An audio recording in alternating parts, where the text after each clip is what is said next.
শীত বসন্ত। বাহ, তুমি খুব সুন্দর বলেছো তো। শীত আছে? হ্যাঁ, এখন তো শীতকাল। আচ্ছা বলো তো, হেড মানে কি? হেয়ার মানে কি? ইয়ার মানে?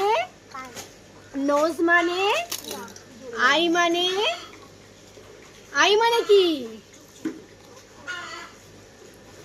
আচ্ছা, ওটা কি কি দেখালে তুমি? টুথ মানে কি?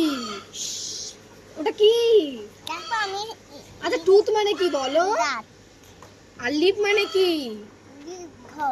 টাং মানে কি? টাং মানে? জিভটা দেখাও। হ্যান্ড মানে কি? হাতটা দেখাও তো দেখি, তোমার হাত কোথায়? ফিঙ্গার মানে কি? ফিঙ্গার মানে কি? বেলি মানে কি? বেলি মানে? পেটটা দেখাও তো দেখি, তোমার পেট কত বড় পেট? আচ্ছা।